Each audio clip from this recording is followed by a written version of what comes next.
আমরা সবকিছু সযত্নে গুছিয়ে রাখতে এলো পারফিউম মাস্টার ব্যাচ সমৃদ্ধ নান্দনিক ডিজাইনের রয়্যাল আলমিরা। রয়্যাল আলমিরা, ঘরের ভিতর আরেক ঘর।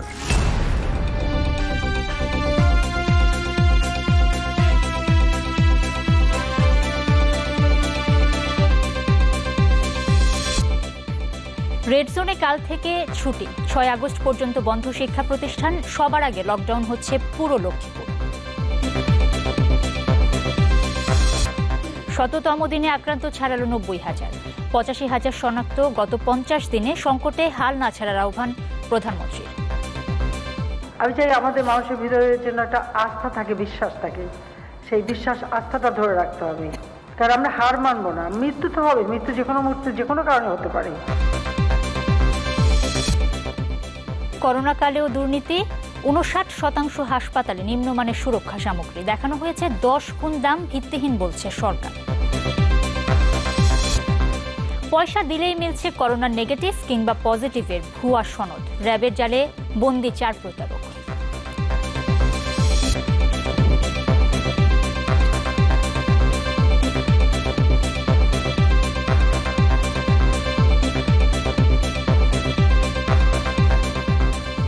আমন্ত্রণ চ্যানেল 24-এর রাত 10টার খবরে। শুনছিলেন সিলন ফ্যামিলি ব্লেন্ড শিরোনাম। আপনাদের সাথে আছি নুসরাত জাহান এবং আমি ওয়াফিফ রহমান। বাংলাদেশে তৈরি গভীরতম সিঙ্ক, আরএফএল কিচেন সিঙ্ক। ওয়াফিফ, নিয়মিত হ্যান্ড স্যানিটাইজার ব্যবহার করছেন তো আপনি? এই করোনাকালীন সময় সুরক্ষিত থাকার অন্যতম উপাদান কিন্তু হ্যান্ড স্যানিটাইজার। আমি ব্যবহার করছি, আমার ভালো লাগছে, আপনিও ব্যবহার করছেন। দর্শক, আপনারাও সবাই হ্যান্ড স্যানিটাইজার ব্যবহার করুন, নিজের হাতকে জীবাণুমুক্ত রাখুন এবং সুস্থ থাকুন।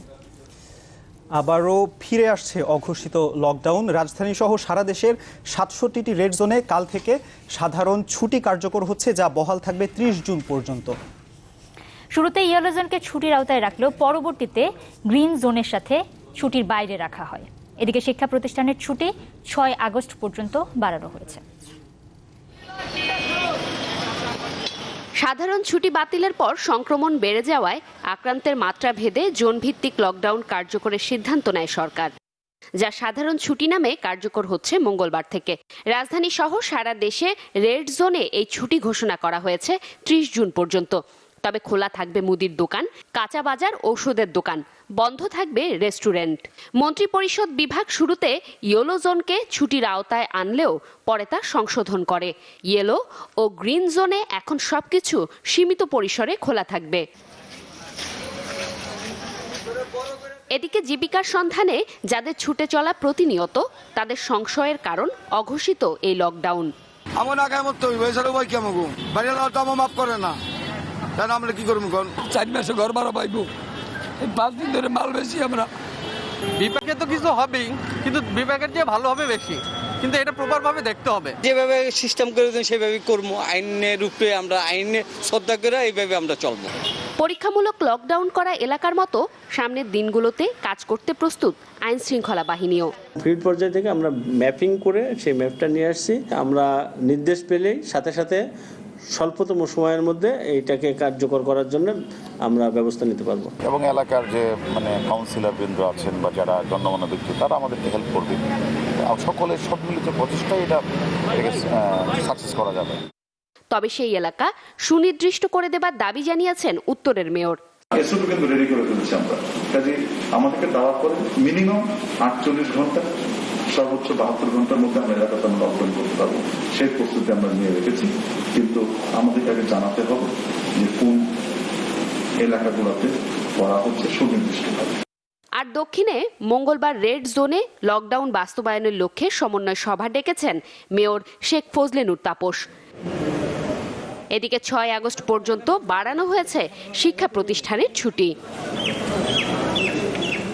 জুমাতুল বিদা, চ্যানেল 24, ঢাকা। এদিকে স্বাস্থ্য অধিদপ্তর এক প্রেস বিজ্ঞপ্তিতে রেড জোনের করণীয় সম্পর্কে ধারণা দিয়েছে। জনসমাবেশ না করার কথা বলা হয়েছে, তবে স্বাস্থ্যবিধি মেনে প্রয়োজনে বাসা থেকে বের হওয়া যাবে। তবে চলবে না কোনো যানবাহন। মুদি দোকান ও ওষুধের দোকানের সাথে বাজার খোলা থাকবে বলেও জানানো হয়েছে। এটিএম থেকে টাকা তোলা যাবে। সীমিত পরিসরে ব্যাংকিং ব্যবস্থা চালুর কথাও বলা হয়েছে। মসজিদে শুধুমাত্র ইমাম, মুয়াজ্জিন ও কর্মকর্তারা সামাজিক দূরত্ব মেনে নামাজ আদায় করতে পারবেন। লক্ষ্মীপুরকে রেড জোন হিসেবে উল্লেখ করে পুরো জেলা লকডাউনের ঘোষণা দিয়েছে প্রশাসন। সন্ধ্যায় জেলা প্রশাসক অঞ্জন চন্দ্র পাল জানিয়েছেন, সোমবার পর্যন্ত জেলায় 449 জন করোনায় আক্রান্ত হয়েছেন। করোনা ভাইরাসের সংক্রমণ বিস্তার রোধে এই সিদ্ধান্ত নেওয়া হয়েছে। মঙ্গলবার সকাল 6টা থেকে 30 জুন রাত 12টা পর্যন্ত লকডাউন কার্যকর থাকবে। এ সময় জরুরি প্রয়োজন ছাড়া ঘর থেকে বের হওয়ার বিধিনিষেধ থাকছে। ওষুধের দোকান, সীমিত আকারে কাঁচা বাজার ছাড়া বন্ধ থাকবে সব ধরনের দোকানপাট, বন্ধ থাকবে যান চলাচল। না মানলে শাস্তি দেওয়া হবে বলেও জানিয়েছেন জেলা প্রশাসক।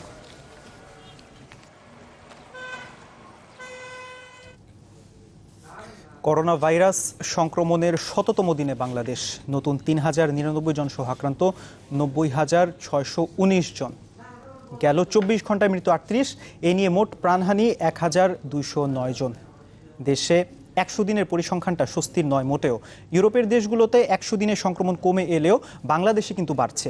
আর একই হিসেবে দক্ষিণ এশিয়ার দেশগুলোর মধ্যেও বাংলাদেশ শীর্ষে রয়েছে। সারোয়ার সুমনের রিপোর্ট।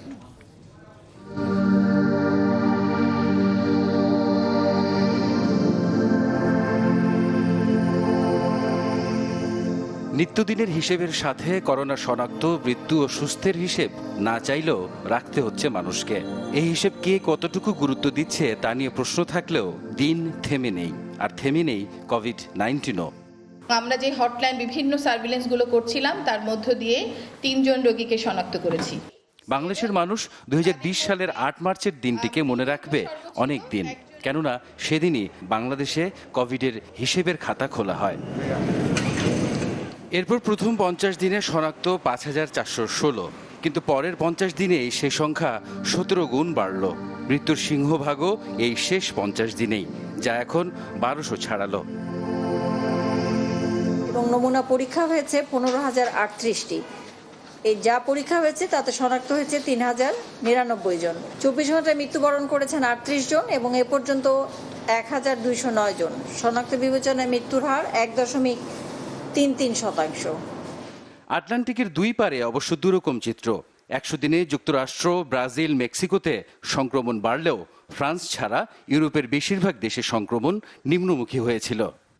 পৃথিবীর অন্য দেশগুলোতে করোনা পরিস্থিতি উন্নত হলেও দক্ষিণ এশিয়ায় বাংলাদেশ সহ ভারত এবং পাকিস্তানে করোনার যে নতুন আক্রান্তের সংখ্যা সেটি ঊর্ধ্বমুখী। বাংলাদেশের করোনা পরিস্থিতি কবে নাগাদ স্তিমিত হবে সেই সম্পর্কে আমরা এখনই কিছু বলতে পারছি না। আমাদের হাতে সেই পর্যাপ্ত ডেটা নেই। ল্যাব ও টেস্ট বেড়েছে বাংলাদেশে, এটি যেমন সত্য, তেমনি এও সত্য অন্যান্য দেশের তুলনায় বাংলাদেশ টেস্টে অনেক পিছিয়ে। প্রতি 10 লাখ মানুষের মধ্যে মাত্র 3000 মানুষের টেস্ট করানো যাচ্ছে। আমরা কম টেস্ট করেই আমরা করোনায় আক্রান্তের সংখ্যার দিক থেকে আমরা সর্বাগ্রে পৌঁছে গেছি, সেটি আমাদের জন্য আশঙ্কাজনক একটি বিষয়। চীন, ইউরোপ কিংবা যুক্তরাষ্ট্র বাংলাদেশ থেকে ভৌগোলিকভাবে যত দূরেই হোক না কেন, দূরে থাকেনি কোভিড-19। এটি আরও স্পষ্ট হয় যখন বাংলাদেশের নামটি কোভিড সংক্রমণের শীর্ষ দেশগুলোর আশেপাশে পাওয়া যায়। পরিস্থিতি বিবেচনায় মনে হচ্ছে বাংলাদেশে কোভিডের শনাক্ত আর মৃত্যুর সংখ্যার চোখ রাঙানি খুব তাড়াতাড়ি শেষ হচ্ছে না। সারোয়ার সুমন, চ্যানেল 24, ঢাকা। করোনায় আক্রান্ত হয়ে মারা গেলেন পুলিশের আরও 2 সদস্য। তাদের একজন সাব ইন্সপেক্টর SM মুকুল মিয়া। 55 বছর বয়সী মুকুল মিয়া ঢাকা মেট্রোপলিটন পুলিশের খিলগাঁও থানায় কর্মরত ছিলেন। পুলিশের জন্য ভাড়া করা রাজধানীর ইম্পালস হাসপাতালে চিকিৎসাধীন অবস্থায় মারা যান তিনি। এদিকে কনস্টেবল আবুল হোসেন আজান ভোরে রাজারবাগ কেন্দ্রীয় পুলিশ হাসপাতালে মারা যান। তার বয়স হয়েছিল 51 বছর। তিনি ঢাকা মেট্রোপলিটন পুলিশের উত্তরা বিভাগের আজমপুর পুলিশ ফাঁড়িতে কর্মরত ছিলেন। এ নিয়ে পুলিশে কর্মরত একজন সিভিল সদস্য এবং একজন র্যাব সদস্য সহ 27 জন করোনা ভাইরাসে আক্রান্ত হয়ে প্রাণ দিলেন। ঠান্ডা বা গরম কিছু খেলে দাঁতে যে শিরশিরে অনুভূতি হয়, সেটাই দাঁতের সেন্সিটিভিটি। দ্রুত সমাধান না করলে এটি আরও গুরুতর হতে পারে। ডেন্টিস্টরা সেন্সোডাইন ব্যবহারের পরামর্শ দেন, কারণ সেন্সোডাইন দাঁতের শিরশিরে অনুভূতি থেকে আরাম দেয়। চুরি করতে এসে চোর বনে গেল বাড়ির মালিক। সেই বাড়িতে 3 দিন ধরে থাকা, খাওয়া, এমনকি আনন্দ নৃত্য, সে কিন্তু সবই করেছে। ঢাকার অভিজাত এলাকা গুলশানে এমন ঘটনা ঘটেছে। পুলিশের হাতে গ্রেপ্তার হবার পর জানা গেছে সে আগেও এমন ধরনের কাজ করেছে।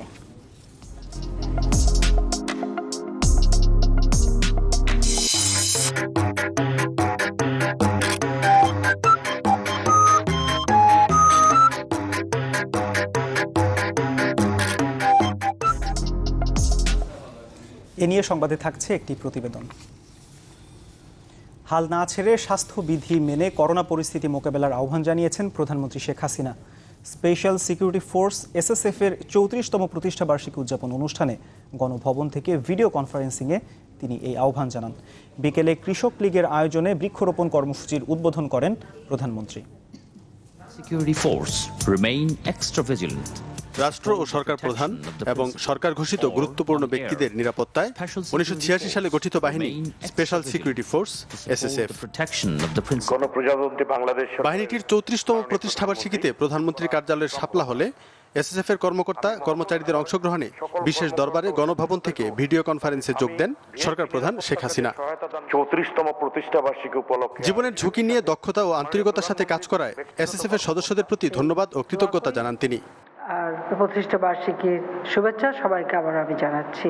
প্রধানমন্ত্রী বলেন, করোনায় স্থবির গোটা বিশ্ব, হাল না ছেড়ে স্বাস্থ্যবিধি মেনে সাহসিকতার সাথে পরিস্থিতি মোকাবেলার আহ্বান জানান তিনি। তো সবাই আমরা হার মানবো না, মৃত্যু তো হবে, মৃত্যু যে কোনো মুহূর্তে যে কোনো কারণে হতে পারে, কিন্তু তার জন্য মৃত্যু ভীতু হয়ে হার মানতে হবে এই ধরনের একটা অদৃশ্য শক্তির কাছে, এটা তো না। সেটা আমাদেরও সেইভাবে প্রচেষ্টা চালাতে হবে এবং আমি দেশবাসীকে সেটাই বলবো যে স্বাস্থ্য সুরক্ষার জন্য যা যা নির্দেশনা সেগুলি মেনে চলে নিজের জীবনকে চালাতে হবে, কিন্তু আবার নিজেকে সুরক্ষিত রাখা মানে অপরকেও সুরক্ষিত রাখা, সেটাও মাথায় রাখতে হবে। এরপর বিকেলে গণভবন থেকে ভিডিও কনফারেন্সের মাধ্যমে বৃক্ষরোপণ কার্যক্রমের উদ্বোধন করেন প্রধানমন্ত্রী। বলেন, করোনা দুর্যোগের পরে যাতে দেশে খাদ্য সংকট না দেখা দেয় সেজন্য বাজেটে বিশেষ বরাদ্দ রাখা হয়েছে। প্রতিটি ক্ষেত্রেই যেন একটা আধুনিক বিজ্ঞানসম্মত উন্নত একটা প্রযুক্তি ব্যবহার এই ধরনের ব্যবস্থার জন্য আমরা নিতে পারি। তার ফলে আমাদের উৎপাদন বৃদ্ধি পাবে আর আমাদের দেশে আর কোনোদিন কখনো খাবারের জন্য মানুষের কাছে হাত পাততে না হয় বা দেশের মানুষ যেন খাদ্য অভাবে কষ্ট না পায়, সেই দিকে আমাদের লক্ষ্য রেখেই আমরা কাজ করে যাচ্ছি। খাদ্যে স্বয়ংসম্পূর্ণতা ধরে রাখতে গবেষণা ও কৃষি যান্ত্রিকীকরণের উপরও জোর দেন প্রধানমন্ত্রী। আর এই প্রকৃতির সাথে যুদ্ধ করে এদেশের মানুষকে। জুনায়েদ খান, চ্যানেল 24, ঢাকা। করোনা দুর্যোগে 59% হাসপাতালে সরবরাহ করা হয়েছে সবচেয়ে নিম্নমানের সুরক্ষা সামগ্রী, আর এসবের 10 গুণ বেশি দাম দেখিয়ে লাভবান হয়েছে একটি চক্র। অনলাইন সংবাদ সম্মেলনে এই তথ্য তুলে ধরে দুর্নীতি বিরোধী সংস্থা TIB। সংস্থাটির নির্বাহী পরিচালক ডক্টর ইফতেখারুজ্জামান বলেছেন, দুর্যোগকে পুঁজি করে ফুলে ফেপে উঠেছে কিছু অসৎ কর্মকর্তা এবং জনপ্রতিনিধি। করোনা ভাইরাস মোকাবেলায় সুশাসনের চ্যালেঞ্জ, এই শিরোনামে গবেষণা চালায় ট্রান্সপারেন্সি ইন্টারন্যাশনাল বাংলাদেশ TIB, যাতে দেশের 47টি জেলা পর্যায়ের হাসপাতালের আর 43টি জেলার নাগরিকদের কাছ থেকে স্বাস্থ্য সম্পর্কিত তথ্য সংগ্রহ করা হয়। গবেষণার ফলাফলে স্বচ্ছতা ও জবাবদিহিতার ঘাটতির পাশাপাশি অনিয়ম দুর্নীতির নানা চিত্র উঠে আসে। এতে বলা হয় 59% হাসপাতালে সবচেয়ে নিম্নমানের সুরক্ষা সামগ্রী সরবরাহ করা হয়েছে। 23% হাসপাতালে দায়িত্বে অবহেলা করেছেন স্বাস্থ্যকর্মীরা। নিম্নমানের সুরক্ষা সামগ্রী 5 থেকে 10 গুণ বেশি দাম দেখিয়ে লাভবান হয়েছে একটি চক্র। 5.1% সুরক্ষা সামগ্রী বন্টন করা হয়েছে পছন্দের সহকর্মী ও কর্মকর্তাদের। আর ত্রাণ বিতরণে 82% এলাকায় তালিকা তৈরিতে বিবেচনা ছিল রাজনীতি। TIB বলছে, এই দুর্নীতি ও অনিয়মে জড়িত স্বাস্থ্য মন্ত্রণালয়ের কর্মকর্তাদের একাংশ। সরকারি উদ্যোগে যে ত্রাণ কার্যক্রম, সেখানে চুরি, আত্মসাৎ, প্রতারণা, দুর্নীতি এই ধরনের অনিয়মগুলো ব্যাপকভাবে সংগঠিত হয়েছে। গবেষণায় আরো বলা হয়, শুরু থেকে একটি প্রতিষ্ঠান কোভিড পরীক্ষা কুক্ষিগত করে রাখায় দক্ষিণ এশিয়ায় সবচেয়ে পিছিয়ে বাংলাদেশ। বর্তমানে মাত্র 41.3% হাসপাতাল নিজ জেলা থেকে পরীক্ষা করাতে পারে। N95 মাস্কের মতো ব্যাপক আলোচিত কেলেঙ্কারি ঘটেছে। সেই কেলেঙ্কারি ক্ষেত্রে কি সরকারি উদ্যোগে ঘটিত যে কমিটি, সেই কমিটির প্রতিবেদন চাপা রাখা হয়েছে। গবেষণায় অন্তর্ভুক্ত হাসপাতালের 74.5%ই ঘাটতি আছে দক্ষ জনবলের। এসব হাসপাতালের শয্যা সংখ্যার অনুপাতে 3,500 ICU ও ভেন্টিলেটর থাকার কথা থাকলেও আছে মাত্র 432টি। যারা দুর্নীতি করেন তারা কিন্তু কর্তৃপক্ষের জানার নলেজের বাইরে নন, তাদেরকে চিহ্নিত করে যথাযথ প্রক্রিয়া দৃষ্টান্তমূলক শাস্তি নিশ্চিত করতে হবে। করোনা ব্যবস্থাপনায় দুর্নীতির বিরুদ্ধে প্রধানমন্ত্রীর শক্ত অবস্থানকে ইতিবাচক উল্লেখ করে 15 দফা সুপারিশ তুলে ধরে টিআইবি। সেখানে উদ্বেগের মাকসুদুন নবী, চ্যানেল 24, ঢাকা। টিআইবির প্রতিবেদন রাজনৈতিক উদ্দেশ্য প্রণোদিত, তাদের কাজ কেবল সরকারের দোষ খুঁজে বেড়ানো, এমন মন্তব্য করেছেন তথ্যমন্ত্রী হাসান মাহমুদ। সচিবালয়ে ব্রিফিংয়ের সময় তিনি বলেন, টিআইবি সরকারকে কোনো সহযোগিতা করে না, তাদের উচিত বিশ্বের বিভিন্ন দেশের সাথে বাংলাদেশের তুলনা করে প্রতিবেদন দেয়া। টিআইবির কাজ কি শুধু দোষ খুঁজে বেড়ানো? টিআইবি কোনো কাজের সরকারের প্রশংসা করতে পারে নাই। এই টিআইবি পদ্মা সেতুতে দুর্নীতি হয়েছে বলে বড় গলায় বলেছিল। যখন কানাডার আদালতও বিশ্বব্যাংক হেরে গেল, টিআইবির তখন জাতির কাছে ক্ষমা চাওয়া প্রয়োজন ছিল। এরকম বহু ক্ষেত্রে টিআইবি প্রমাণ করেছে তারা আসলে প্রকৃতপক্ষে সঠিক গবেষণা প্রসূত কোনো রিপোর্ট পেশ করে না।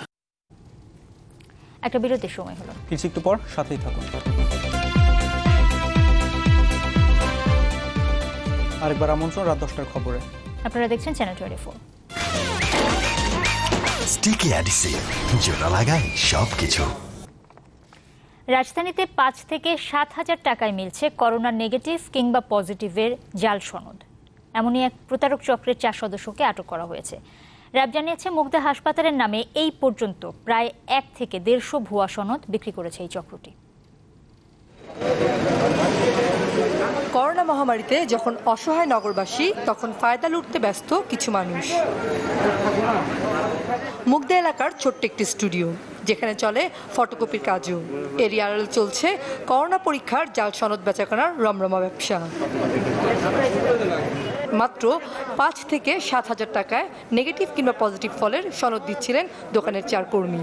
খবর পেয়ে অভিযান চালায় র্যাব, গ্রেপ্তার করে তাদের। র্যাব জানায়, মুগদা হাসপাতালের নামে এ পর্যন্ত প্রায় 1 থেকে 150 ভুয়া সনদ বিক্রি করেছে চক্রটি।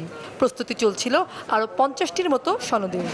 এই প্রতারক চক্রটি মুগদা জেনারেল হসপিটাল আশেপাশে তারা সক্রিয় ছিল।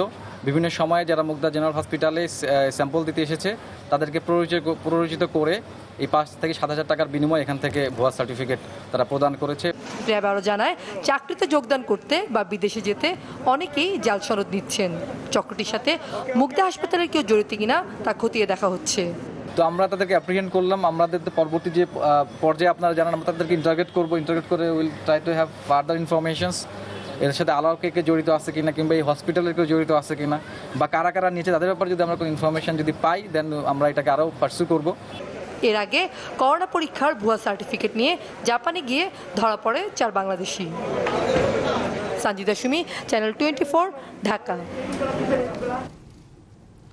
সে কিন্তু সাধারণ কোনো চোর নয়। চুরি করে পালানোর আগে অভিজাত বাসায় ঢুকে সেখানে থাকা, খাওয়া, ঘুমানো সহ বিলাসী জীবনযাপনই যেন তার পছন্দ ছিল। এমন চোরের কথা হয়তো ওয়াফিফ এর আগে কেউ শুনেনি। এই চোর কিন্তু অনেক মজা করেছে, কিন্তু শেষ পর্যন্ত সে আর পার পায়নি। রোববার পুলিশের হাতে সে ধরা পড়ে। এই চোরের চটকদার কাহিনীর কিছুটা তুলে ধরেছেন আমাদের সহকর্মী ফয়সাল হোসেন।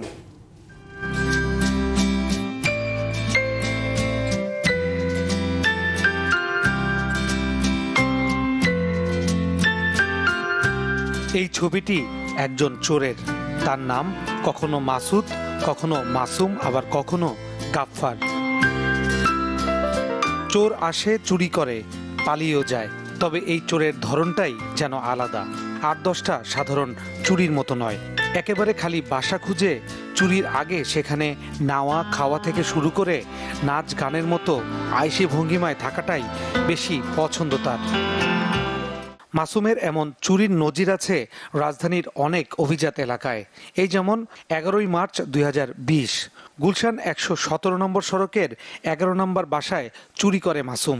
তার কিছুদিন পর গুলশানের 47 নম্বর সড়কেও দেখা যায় একই চিত্র।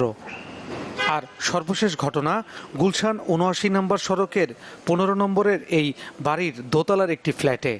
এখানে 3 দিন আগে জানালার গ্রিল কেটে চুরি করতে ঢুকে মাসুম। স্টাফগুলো আছে, মাঝে মাঝে তারা এসে ক্লিনিং করে, অন্যান্য মেনটেন্স কাজগুলো করে আসে। মাস্টার বেডের যে বাথরুম আছে না, ওটার উপরে যে ফল সিলিং থাকে, ফল সিলিং এর উপর লাইট দিয়ে দেখে যে আছে। তবে বাসার খাবারের মজুদ শেষ হয়ে গেলে পাশের ফ্ল্যাট থেকে খাবার আনার চেষ্টা করে, আর তখনই তাকে দেখে ফেলে একজন। তার তথ্যেই পাকড়াও করা হয় তাকে। এইটা হচ্ছে পাশের বাসা, যেখান থেকে সে বের হয়ে এসে আমার গ্রিল কাটছে। আর গ্রিল তো একটা মনে করেন মানে সব একসাথে কাটা যায় না। সে 3 দিন ধরে ওখানে স্টে করছে এবং আস্তে আস্তে আস্তে আস্তে এক একটা গ্রিল কাটছে। পুলিশ বলছে মাসুম একজন পেশাদার চোর। এর আগেও গুলশানের প্রায় 4টি বাসায় চুরির অভিযোগ আছে তার বিরুদ্ধে, আছে মামলাও।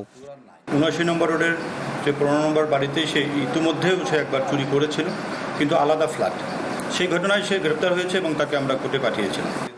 মাসুম ওরফে মাসুদকে আদালতে নেওয়া হলে রিমান্ড না দিয়ে পাঠানো হয় জেল হাজতে। পেশাদার সিজেল চোর। ফয়সাল হোসেন, চ্যানেল 24, ঢাকা। বাবা মায়ের কবরের পাশে চিরশায়িত হলেন করোনা আক্রান্ত হয়ে মারা যাওয়া সিলেটের সাবেক মেয়র ও আওয়ামী লীগ নেতা বদরুদ্দিন আহমদ কামরান। মরদেহ সিলেট শহরে পৌঁছার পর বাদ জোহর হয় নামাজে জানাজা। এতে শরিক হন অসংখ্য নেতাকর্মী। গুলজার আহমেদের রিপোর্ট, ছবি তুলেছেন দীপক বৈদ্য। অশ্রুসিক্ত নয়নে প্রিয় নেতার শেষ বিদায়ে হাজির হাজারো নেতাকর্মী। আবেগ আর ভালোবাসায় সামাজিক দূরত্ব মানার বিষয়টি হয়ে পড়ে গৌণ। সোমবার বাদজোহর প্রথম জানাজা শেষে বদরুদ্দিন আহমদ কামরানের মরদেহ নেওয়া হয় নগরীর মানিকপীর কবরস্থানে। সেখানে আরেকবার জানাজা শেষে তাকে সমাহিত করা হয় বাবা মার কবরের পাশে। বর্ষিয়ান এই রাজনীতিকের বিদায়ে যেন বাকরুদ্ধ দলের নেতারা। সারা সিলেট বিভাগের মধ্যে আমি মনে করি তার মতো এত গণমুখী রাজনীতিবিদ আর কেউ ছিলেন না। এই শোককে আমরা শক্তিতে পরিণত করে তার জীবনের কর্মকে আমরা সামনে নিয়ে পাথয় করে আগামী দিনে আমরা মাননীয় প্রধানমন্ত্রী জননেত্রী শেখ হাসিনার নেতৃত্বে আমরা কাজ করে যাব। বদরুদ্দিন আহমদ কামরানের মৃত্যুতে ব্যথিত বিএনপি নেতারাও বললেন, সম্প্রীতির এক ব্যতিক্রম উদাহরণ ছিলেন তিনি। আমরা অত্যন্ত মর্মাহত এবং শোকাহত। বদরুদ্দিন কামরান সিলেটের শুধু একটি রাজনৈতিক দলের নেতা, তিনি সারা সিলেটের একজন রাজনৈতিক অঙ্গনের দলমত সকলের কাছে একজন অভিভাবক। অত্যন্ত জনপ্রিয় একজন জননেতা ছিলেন, যিনি দীর্ঘদিন সিলেটের মানুষের সেবা দিয়েছেন। 69 বছরের জীবনে নানা উত্থান পতন থাকলেও জনপ্রিয়তায় কখনো ভাটা পড়েনি। দলের নেতাকর্মীরা শুধু নন, নগরবাসীর হৃদয় জুড়ে থাকবেন তাদের প্রিয় মেয়র। করোনা ভাইরাসের কাছে হার মেনে সোমবার ভোরে পরপারে পাড়ি জমান এই আওয়ামী লীগ নেতা। গুলজার আহমেদ, চ্যানেল 24, সিলেট। সময় হলো আরেকটি বিরতির। কিছুক্ষণ পরে ফিরবো, সাথে থাকুন। আর একবার আমন্ত্রণ দর্শক খবরে। আপনারা দেখছেন চ্যানেল 24। নতুন বাজেট জনকল্যাণমুখী নয়, বরং অনেক ক্ষেত্রেই হাস্যকর, একথা বলেছেন নাগরিক ঐক্যের আহ্বায়ক মাহমুদুর রহমান মান্না। ঢাকার সেগুনবাগিচায় ঢাকা রিপোর্টার্স ইউনিটি মিলনায়তনে বাজেট নিয়ে দলটির ভাবনায় একথা বলেন তিনি। যে সমস্ত প্রণোদনা ইত্যাদির কথা বলা হয়েছে এগুলো বিস্তারিত আমরা এখানে লিখেছি, এই জন্যই আমি এরকম করে পড়ছি না। সেই প্রণোদনাগুলো বেশি হয়েছে বিজনেস হাউসের জন্য এবং সেটা ব্যাংক লোন, এবং এই জন্য দেখছেন যে গার্মেন্ট সেক্টরে ছাঁটাই চলছে। এমনকি এই বাজেটেও ব্যাংকগুলোকে সচল রাখা যায়, গতিশীল করা যায়, জীবন্ত করা যায় কীরকম করে তারও কোনো প্রস্তাব নেই।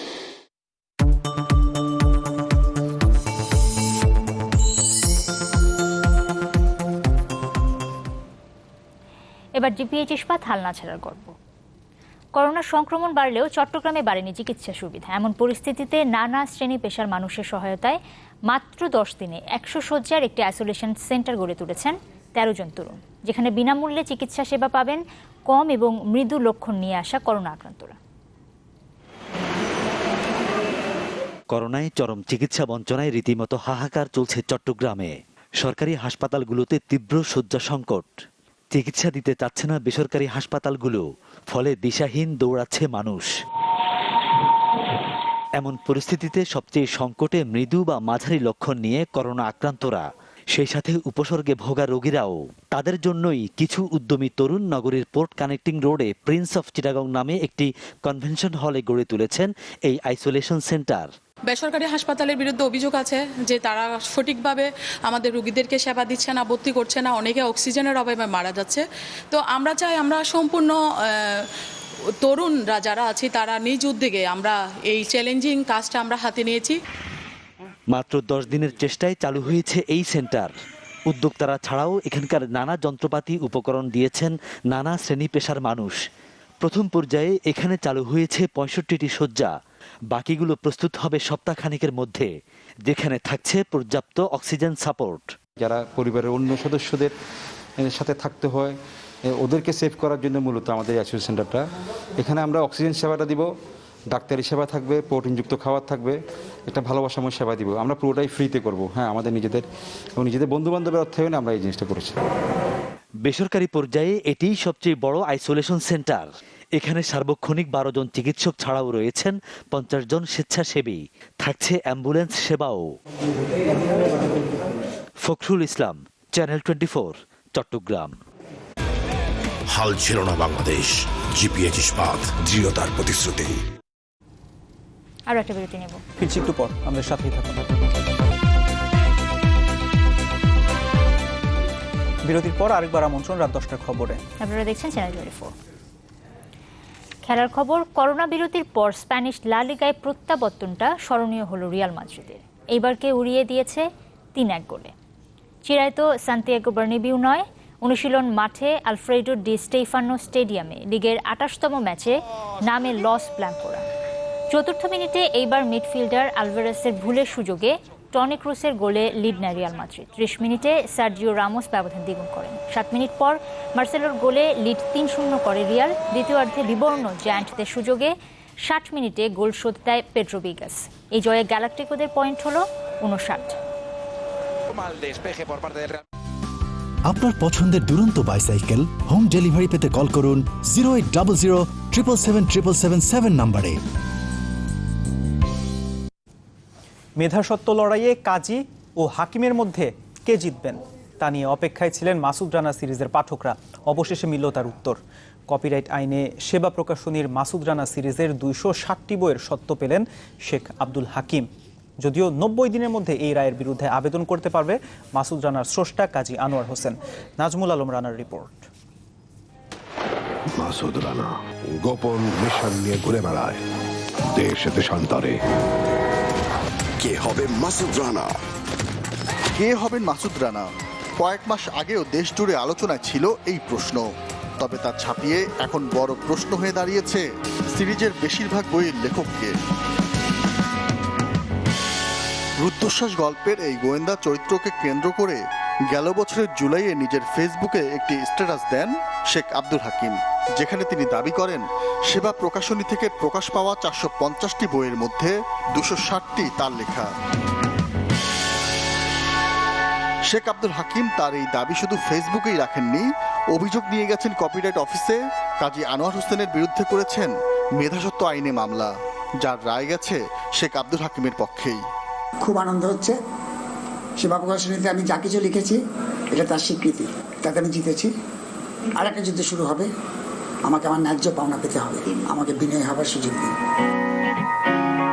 যে চরিত্র মিথ্যের আড়ালে লুকিয়ে থাকা সত্যকে খুঁজে বের করে, সে চরিত্রের সত্য নিয়ে লেখকদের এমন মিথ্যাচারে হতবাক পাঠকরা। দেরিতে হলেও প্রিয় চরিত্রের লেখক প্রাপ্য বুঝে পাচ্ছেন বলে খুশি তারা। আমি একটা কাজ করছি সৃষ্টিকর্ম, তো সেটার যদি আমি স্বীকৃতি না পাই তো সেটা আসলে মনের ভিতরে একটা কষ্ট লাগার মতোই থাকে। আমরা চাই যে যিনি অ্যাকচুয়ালি লিগ্যাল ক্রিয়েটর ওনারটাই বেরো। মাসুদ রানা সিরিজের 260টি আর কুয়াশা সিরিজের 50টি বইয়ের সত্যের রায় শেখ আব্দুল হাকিমের পক্ষে গেলেও সুযোগ আছে এর বিরুদ্ধে আপিল করার, যা অবশ্যই করতে হবে 90 দিনের মধ্যে। দাবিকৃত বইগুলো যাতে এখন আর কোনো প্রকাশ যাতে না করেন এবং বিক্রয় যাতে না করেন। ওনার কপিরাইট রেজিস্ট্রেশনকৃত যে বইগুলো আছে এই বইগুলো বিক্রি করে উনি কত টাকা এ পর্যন্ত পেয়েছেন তার একটা হিসাব বিবরণী পরবর্তী 30 দিনের মধ্যে কপিরাইট অফিসে দাখিল করার জন্য। মাসুদ রানা সিরিজের 450টি বইয়ের মধ্যে 260টির সত্য হারালেও এখনো এই বিষয়ে কোনো মন্তব্য করেননি কাজী আনোয়ার হোসেন। নাজমুল আলম রানা, চ্যানেল 24, ঢাকা। এই ছিল চ্যানেল 24 এর রাত 10টার খবর। এতক্ষণ সাথে থাকার জন্য আপনাদের সবাইকে ধন্যবাদ।